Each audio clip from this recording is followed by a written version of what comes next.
이재명 대통령이요. 다카이치 사나이 일본 총리의 초청을 받아서요. 나라로 향하게 됐죠. 일본 나라로 향하게 됐는데요.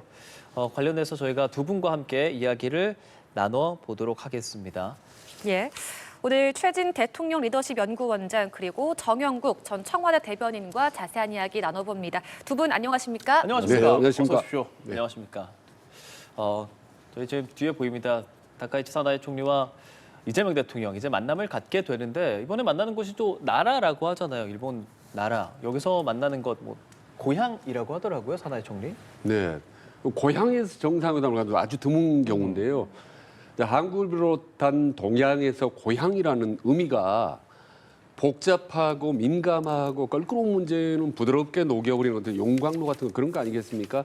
그래서 이재명 대통령도 한중일 갈등 문제라든지 위안부 문제 이런 복잡한 이슈들을 부드럽게 풀어나가자라는 그런 의미가 담겨 있는 것 같아요. 예를 들면 김대중 대통령의 고향 목포에서 정상회담을 갖는 것과 비슷하고 또 어떻게 보면 박근혜 전 대통령이 대구 달서에서 정상회담을 갖는 것과 비슷한 케이스죠. 그러니까 아마 상당히 과거 어느 때보다 좀 인간적인 신뢰 회복 뭐 그런 차원에서 좀 더 많이 진전이 이루어지지 않을까 좀 기대를 해봅니다. 네. 정전 대변인께서는 어떻게 생각하십니까? 의미의 좋은 장소로 봅니다. 이 네. 장소도 이재명 대통령이 처음에 제안을 해서 도다이치 총리께서 받은 것인데 이게 이제 도다이치 총리의 고향이기도 하고 본인의 정치적 기반이기도 합니다. 그렇기 때문에 이번에 이제 중요한 선거가 또 앞두고 있기 때문에 이재명 대통령이 굉장히 도와주는 형태가 되는 그런 셈입니다. 그렇기 때문에 뭐 장수 자체가 큰 의미도 있을 뿐더러 우리나라로 봤을 때도 이재명 대통령이 아마도 우리 백제인들이 거기에서 많은 역할을 또 하고 우리 백제인의 문화의 향기가 또 남아 있는 그런 곳이기 때문에 아마 이재명 대통령이 일부러 이 지역을 택한 것 같아요. 굉장히 좋은 선택이라고 보여지고요. 여기에서 아마 오늘 좋은 관계 유지가 이루어질 것으로 생각이 됩니다. 예. 자, 그래서 한일 정상회담에서 과연 어떤 의제들이 테이블에 오를 것인가 이것 또한 관심사인데 과연 미성락 국가안보실장은 이렇게 말했습니다. 조세희 탄광 등 과거사 문제를 통해서 한일 양국의 협력 계기로 삼겠다라고 했는데 이런 과거사 문제가 좀 논의가 될 거라고 보십니까? 네, 뭐 논의는 당연히 될 거라고 봅니다. 그러나 지금 조세희 탄광 문제 같은 경우는 이제 사실 역사적으로 아픈 곳이죠. 우리 한국의 징용 노동자 136명이 유해가 묻힌 거고, 그다음 주로 4명이 이제 유해가 직접 또 발굴이 됐습니다. 그래서 한국 간에 양국 간에 지금 관심이 첨예하게 엇갈린 건데, 다만 그 문제가 그렇게 정치적으로 아주 민감한 문제는 아니기 때문에 한국과 일본이 작은 것부터 서로 머리를 맞대고 풀어 나가기에는 딱 좋은 저는 이슈라고 보는 겁니다. 그리고 이제 다카이치 전 총리가 이제 여성 아베다. 그래서 강성 우파였던 아베 전 총리 후계자였기 때문에 상당히 좀 한국에 대해서 우파적인 정책으로 나오지 않을까. 거기다 신사참배를 했고 그래서 많이 걱정을 했는데 지난번 작년에 또 에이펙 회의 때 정상회담을 한 거 보면 생각하는 거는 좀 많이 달라요. 상당히 좀 부드럽고 한국 유화적이고 거기다가 지금 중국하고 일본하고 워낙 첨예하게 갈등을 빚고 있기 때문에 다카이치 총리 입장에서는 한국 이재명 총리하고 도움을 필요하죠. 그렇기 때문에 과거와는 달리 상당히 좀 민감한 문제도 좀 부드럽게 소프트하게 좀 풀어나가지 않을까라는 전망을 합니다. 사실 일각에서 다카이치 총리의 말씀해 주신 보수적인 성향에 따른 그런 우려의 시선도 있습니다. 과연 이번 과거사 이야기를 통해서 한일 양국의 협력이 더 나아갈 수 있을 것인가 어떻게 좀 보십니까? 예, 좀 더 진전이 될 것으로 봅니다만은 다카이치 총리가 과연 사과의 발언은 어느 수위까지 할 것이냐.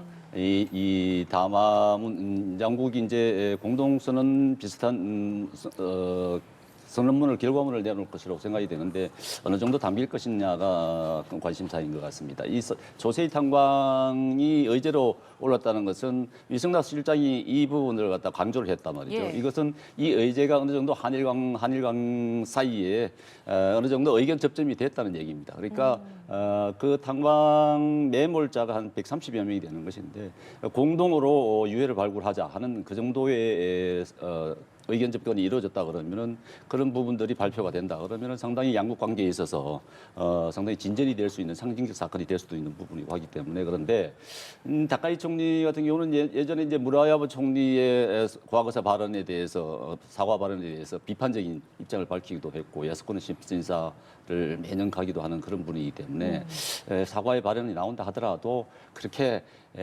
우리가 요구하는 만큼의 수준이 될 것이냐 하는 부분은 조금 미지수로 남아 있는 것 같습니다. 그럼 어떤 얘기를 좀 해야 된다고 보세요? 아무래도 다카이 총리 같은 경우는 이제 우리 한국이 필요로 하는 입장 아니겠습니까? 중국과의 껄끄러운 관계에 있고 하기 때문에 아무래도 좋은 관계를 유지하기를 원하는 것 같아요. 지금 보니까 그럴 수밖에 없는 입장입니다. 우리도 뭐 그렇게 그런 부분에 대해서 거부할 이유도 아무런 이유도 없고 하기 때문에 양국 관계는 이번 셔틀 외교가 굉장히 이제 안정적으로 접어드는 그런 관계인데 사과에 대한 부분이 굉장히 예민한 부분이잖아요. 그렇지만 그렇죠. 우리는 요구하는 수준이 굉장히 높은데 일본은 따라오기가 쉽지 않을 것 같다. 다카이 총리도 이번에 그렇게 선거도 앞두고 있고 하기 때문에 그렇게 높은 수준이 나올 것인가 하는 부분에 대해서는 좀 회의적이라고 봐야 되겠죠. 이재명 대통령은 일본 측의 어느 정도 수준의 사과나 그 관계 개선을 좀 원하고 있을 거라고 생각하세요? 뭐 그렇게 적극적이고 강하게 요구하실 것 같지는 않다는 생각이 듭니다.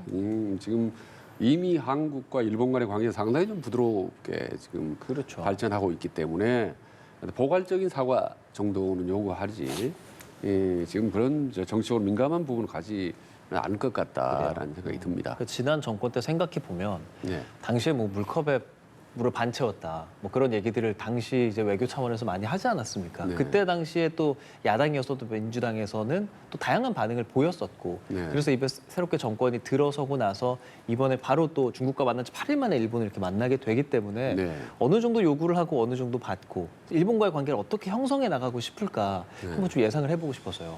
그러니까 과거에는 민주당이 상당히 일본에 대해서 대단히 이제 공격적이고 비판적으로 많이 나갔었죠. 근데 이재명 대통령이 대통령이 된 이후로는 상당히 많이 바뀌었지 않습니까? 실용 외교라고 해서 그렇게 보여요. 예. 일본에 대해서도 우리 국민들이 생각했던 이상으로 훨씬 더 좀 긍정적이고 이제 친화적으로 나오고 있다는 점에서 좀 고무적이고 그리고 이재명 대통령 최근 미국이나 중국, 일본 정상들을 만나면서 공통된 어떤 행보가 나와요. 하나는 정치 외교적으로 민감한 이슈는 다소 포괄적으로 부드럽게 넘어가고 경제적인 문제는 되게 디테일하고 적극적으로 한다. 그래서 이번 일본과도 아마 히토류 문제라든지 그다음에 12개국 경제 협의체에 가담하는 문제, 우리나라 가입하는 문제 이런 문제들 그다음에 후쿠야마 원전 문제로 좀 상당히 미묘했었던 후쿠시마, 예. 수산물 수입 문제 이런 부분에 상당히 전향적으로 부드럽게 간다라는 점이 이 두드러진 특징입니다. 그러니까 정치 외교적으로는 아주 조심스럽게 부드럽게 넘어가되 경제적으로는 적극적으로 거기다가 정상 간의 개인적인 신뢰 관계 부분은 훨씬 더 적극적으로 나가는 것 같아요. 맞춤형 선물이라든지 말이죠. 트럼프 대통령 뭐 왕관도 그렇고 뭐 시진핑 대통령 뭐 그렇죠. 그 지금 다카치도 그렇고 어떤 선물 줄지 궁금하지만 아마 이번 미국이나 중국, 일본과의 가장 역대점을 둔 부분은 가장 일본이 일단 인간적 신뢰 회복, 거기 바탕 위에 두 번째 경제, 협력 이 두 가지의 방점을 찍고 정치 외교적으로 민감한 부분은 서서히 스텝 바이 스텝으로 가자라는 큰 컨셉을 설정한 것 같다는 느낌이 듭니다. 일본에 대하는 이재명 대통령의 이런 외교 방식 어떻게 평가하시는지 들어보고 싶습니다. 네, 상당히 바람직하다고 보여집니다. 그야말로 본인이 얘기했던 대로 실리 외교를 추구하는 것 아니겠습니까? 그 부분은 우리나라가 가야 할 방향이라고 보여집니다. 사실 일본과의 관계에 있어라든가 중국의 관계에 있어라든가 한중일 또 한미일 관계에 있어서 우리는 사실 대일 관계에 있어서는 중립을 지킬 수밖에 없는 그런 입장입니다. 그렇기 때문에 이번에 아마도 경제적인 문제에 있어서는 히토류 문제, 히토류가 아마 우리도 중국의 히토류가 일본에 가서 우리나라로 들어오는 경우가 있거든요. 그런 양이 상당히 되기 때문에 서로 논의할 부분 이제 접점이 있는 것이고. 예. 한데 이제 우리가 이제 한일 정상 간의 대화를 할 때 우리 이재명 대통령 같은 경우는 중국을 의식하지 않을 수도 없는 부분이고 예. 하기 때문에 일본과의 관계를 원만하게 유지를 하면서도 또 중국의 우리를 어떻게 보느냐 하는 시각을 가지지 않을 수 없는 입장에서 중간자적인 입장에서 아마 우리가 챙길 수 있는 부분 챙기자. 갈등을 일으키는 것은 조금 지양을 하자 이런 부분이 아닐까 싶습니다. 예, 지금 말씀해주신 그 부분이 가장 좀 어려운 부분이 될 것 같은데 지금 중국 정상을 만난 지 8일 만에 또 이루어지는 한일 정상회담이기 때문에 사실 중일 갈등이 지금 고조되고 있는 상황에서의 한일 정상회담 쉽지만은 않을 것 같은데 어떤 자세를 좀 취해야 된다고 보시나요? 연초에 속도 있게 정상회담이 이루어진 것은 대단히 긍정적으로 와요. 왜냐하면 미국 트럼프 대통령이 너무나 속도 있게 강력하게 대외 정책을 펴는 바람에 우리 한국 입장에서는 미국만 바라보고 미국의 행보를 맞추기는 상당히 부담이 많습니다. 솔직히 말씀드리면 뭐 여러 가지 시리아, 뭐 IS 공격이라든지 그다음에 그린란드 사태, 그래서 그것도 모르겠습니다. 이란 공격할지도 모르겠고 너무 이렇게 아슬아슬하게 트럼프 대통령이 국제 정책을 펴고 있는 와중에 한국이 어떻게 보면 찬스다, 이때다.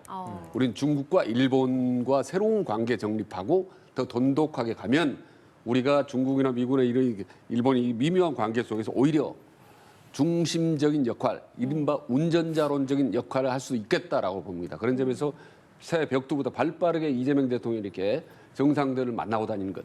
더구나 상당히 적대적인 정상 간의 회담을 불과 8일 만에 서로 왔다 갔다 하면서 이렇게 가동을 한다는 거는 참 저는 고무적이라고 보고 일단 저는 외교 행보의 어떤 성과적인 모습들이 저는 국내 국정 운영에 있어서 상당히 좀 동력으로 작용을 할 거라고 저는 예상을 합니다.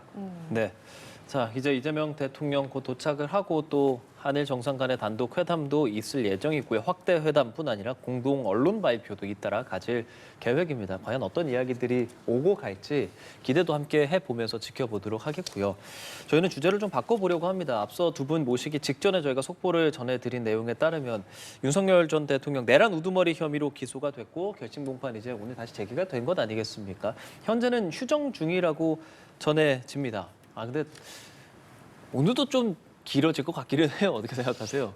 그렇죠. 네. 지난번에 김영현 장관의 변호인들이 변호만 하더라도 8시간이었다고 하는 것 아니겠습니까? 총 15시간이었는데 김영현 장관 쪽에서 변호인들이 너무 많은 시간을 잡아먹은 것이죠. 근데 나머지 6명 같은 경우는 불과 1시간 정도밖에 되지 않는 것입니다. 그래서 총 15시간이 됐는데 오늘 같은 경우도 윤석열 측 변호인들이 총 10명입니다. 근데 다 한다고 그러면은 이게 엄청난 시간적 소요가 있을 것이겠죠. 그런데 지기현 판사 같은 경우는 다 마음껏 얘기하라고 지금 내버려두고 있는 그런 상황이기 때문에 아마도 윤석열 대통령 측의 변호인들의 최종 변론만 하더라도 최소한 8시간, 10시간은 되지 않을까 싶은 생각이 듭니다. 그렇게 된다 그러면은 이제 특검 측에 또 최종 의견이 발표가 있죠. 그리고 구형이 있게 되는데 구형 자체가 아마 저녁이 되지 않을까 그런 생각이 듭니다. 예. 되게 오늘도 늦어질 것으로 예상을 합니다. 좀 늦게 주무셔야 되겠는데요, 원장님. 네, 뭐 걱정됩니다 여러 가지로. 그러니까 이른바 내란 우두머리 세력과 내란 동조 세력 및 그 변호인단들이 오늘 재판에서 보여주고 있는 모습도 세 가지 행태가 그대로 나타날 것이라. 그러면 하나는 시간 끌기, 두 번째로는 긴 빼기, 세 번째는 물타기. 이게 지난번 1월 9일 날 재판 과정이 나타났는데 오늘 재판 과정은 여실히 나타나고 있다고 보는 거고요. 그러니까 시간 끌기는 법정 필리버스터라고 해서 무조건 길게 얘기하는 거죠. 그죠? 뭐 최후 진술도 아마 지금 1시간 넘을 걸로 예상을 하고 뭐든지 변론이든 뭐든지 다 증거 조사든 간에 길게 발언해서 어떻게든 시간을 끌자라는 거고, 두 번째는 김빼기인데 변호인단들이 이제 많이 그렇지 않습니까? 그러니까 조롱하고 농담하고 또 재판장하고 또 이렇게 말싸움하고 이러면서 자꾸 이걸 재판 자체를 혈화화 시켜버린 거죠. 코미디처럼 만들어버린 거예요, 이거를. 사람들로부터. 그게 본인들이 말하는 것에 의하면 작전이라는 거 아니겠습니까? 다 서로?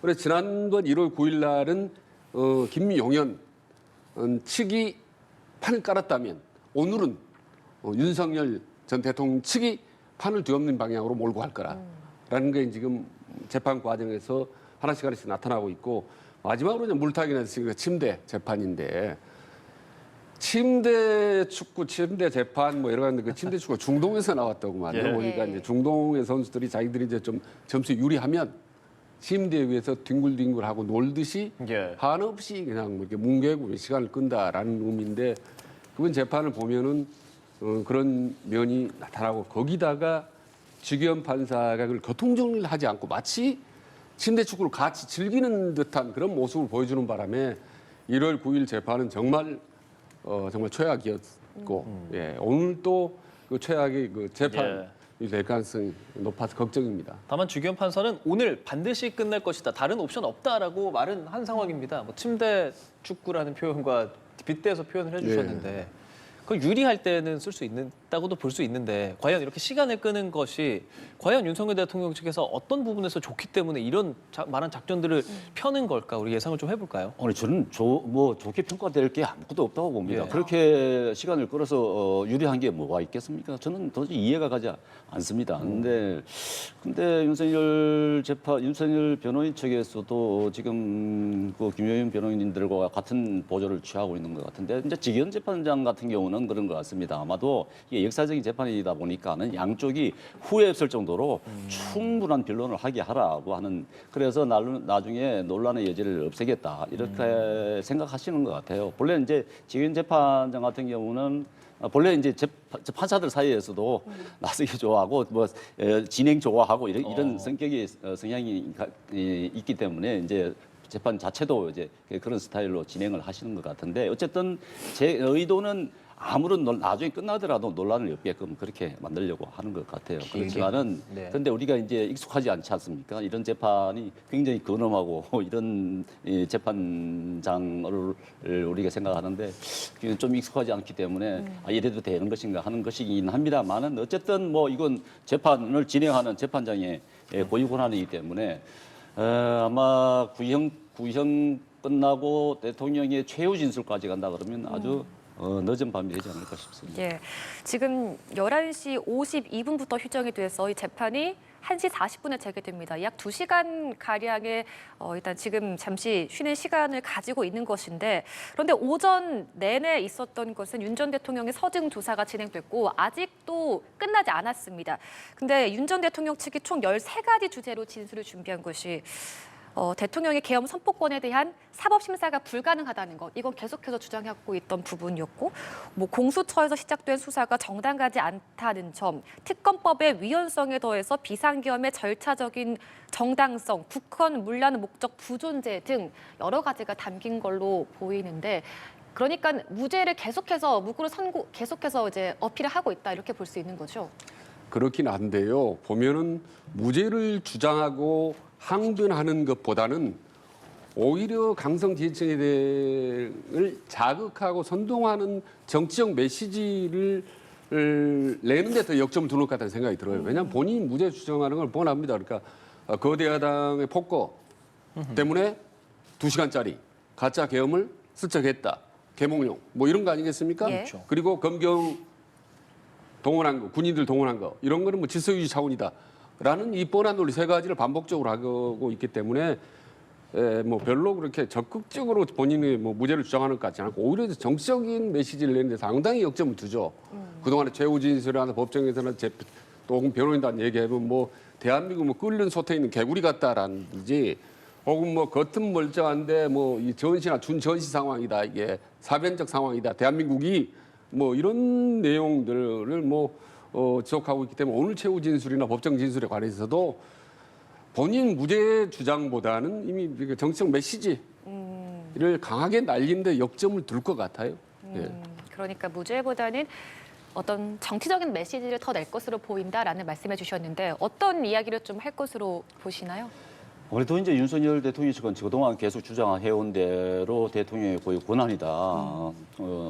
권한이다는 부분이고 유혈 사태가 없었다 하는 부분을 계속 강조를 할 것이고 무죄를 주장하는데 무죄를 주장하지 않는다 그러면 결국은 선택지가 지금 사형하고 무기징역밖에 없지 않습니까? 예. 그렇기 때문에 이제 윤석열 대통령 측에서는 무죄를 주장할 수밖에 없는 것이죠.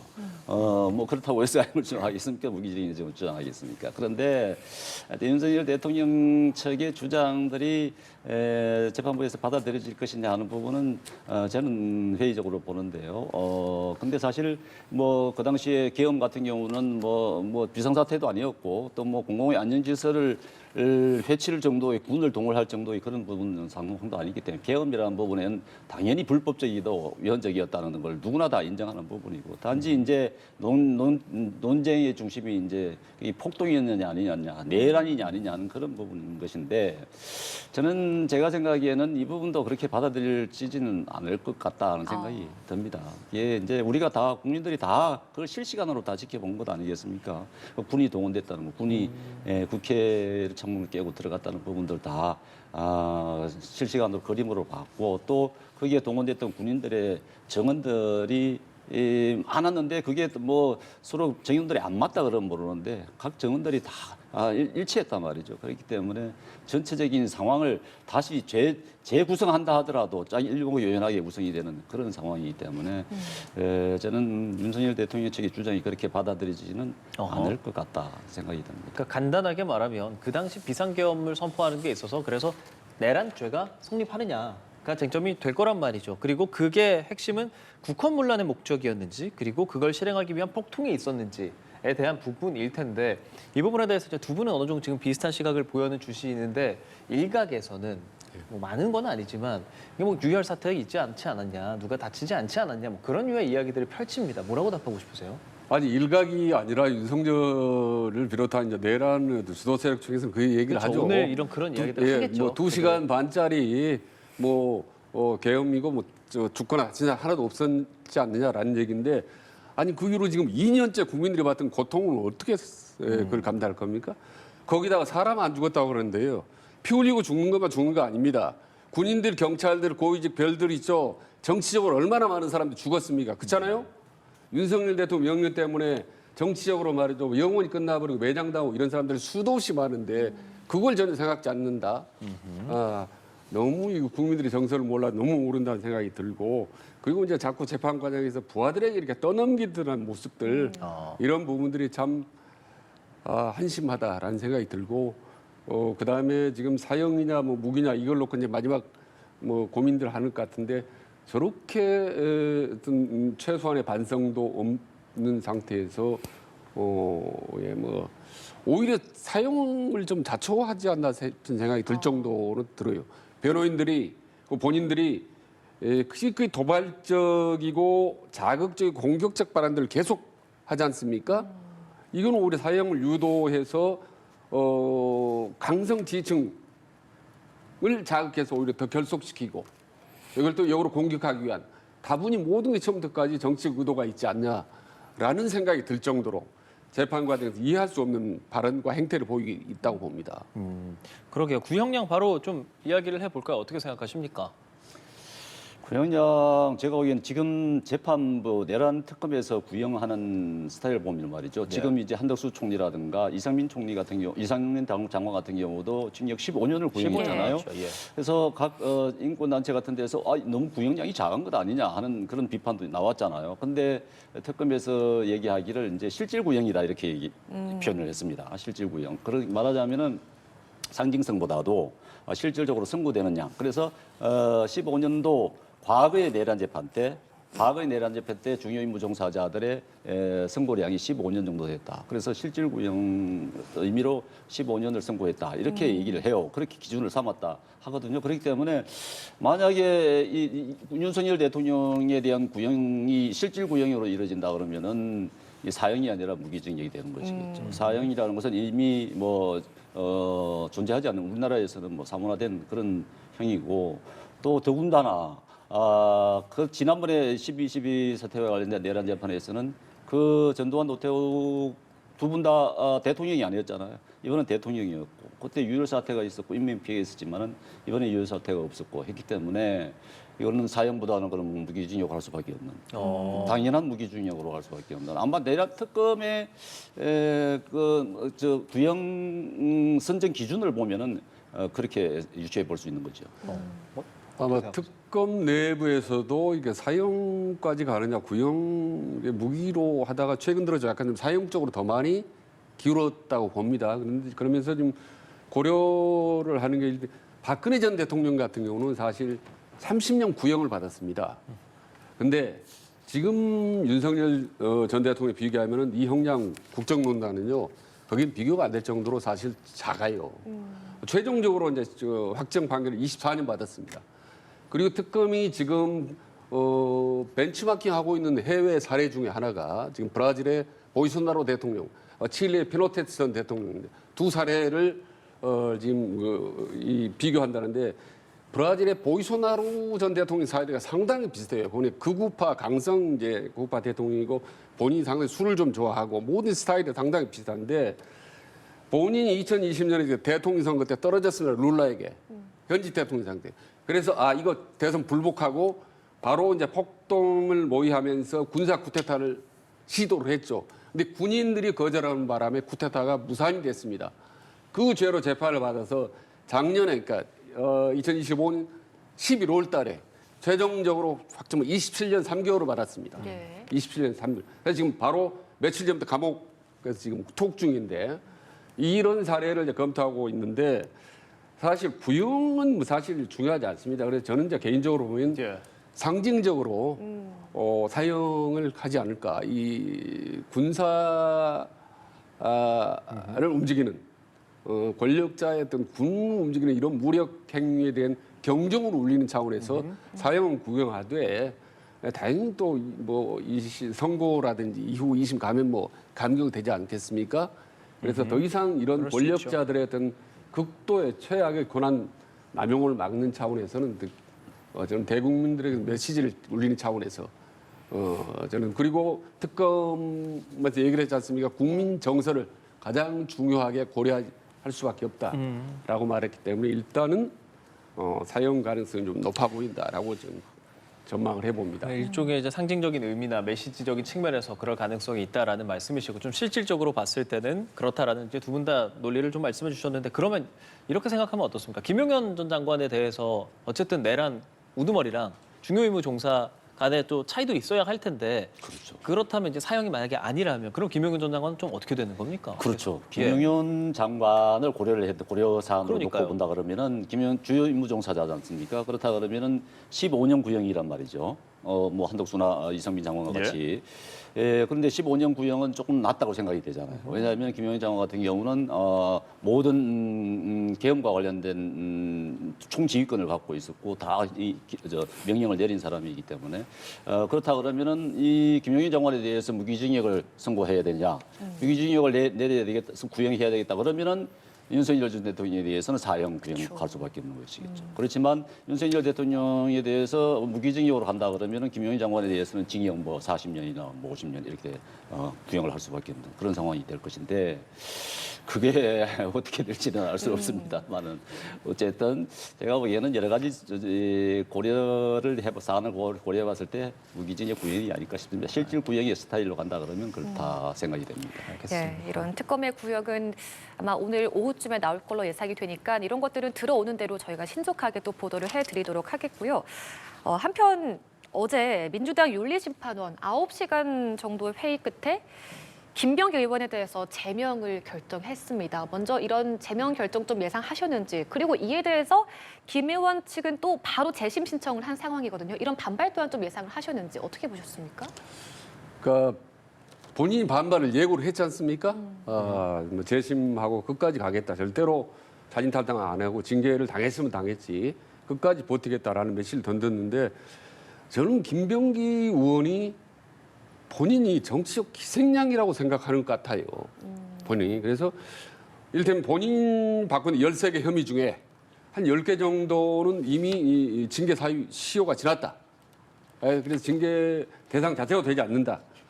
그리고 본인이 대국민 사과 여러 번 했고 또 원내대표 사퇴했으면 됐지. 그 정도 충분히 벌 받은 만큼 받았는데 내부에서 본인을 견제하는 세력, 이를테면 뭐 정청래, 개 열들이 본인을 몰아내려고 하나 이렇게 생각을 하는 측면도 있는 것 같아요. 그리고 대통령실에서 여전히 본인 이제 그만 사퇴하시오라고 하는 메시지가 없기 때문에 나는 내가 잘만 버티면 이 고비를 넘길 수 있다라고 생각하는 것 같은데 그건 큰 착각이기도.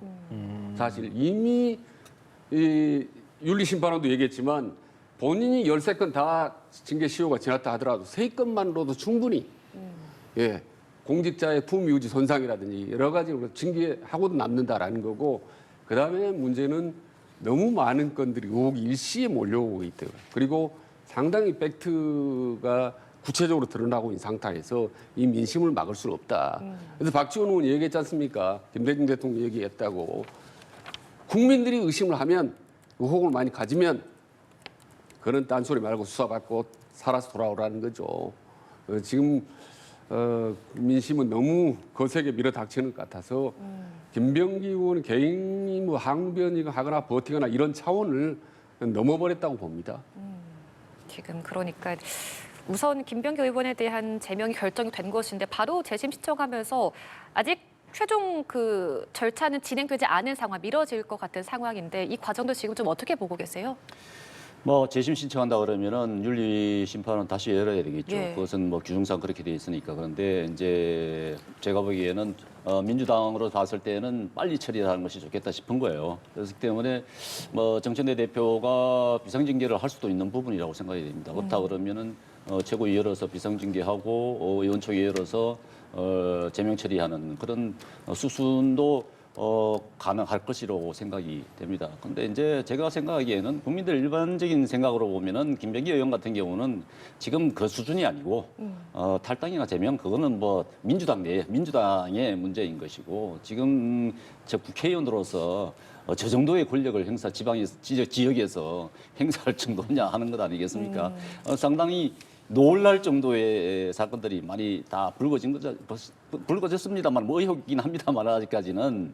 근데 이제 그게 사실로 다 그 뭐 진술로 봤을 때 보좌진들의 진술이라든가 증언으로 봤을 때 이건 사실이구나 하는 생각들을 하게 되는 거잖아요. 본인이 뭐 인정한 부분도 있고. 그런데 그런 부분들로 봤을 때는 이게 뭐 제명이나 뭐 탈당 이런 문제가 아니고 당장 수사를 받아야 되는데 이 수사가 빨리 진행이 돼야 되는 것인데 지금 뭐 김경식 의원과 관련돼서도 지금 다 지금 자료들을 지금 인멸을 하고 있는 그런 상황 아니겠습니까?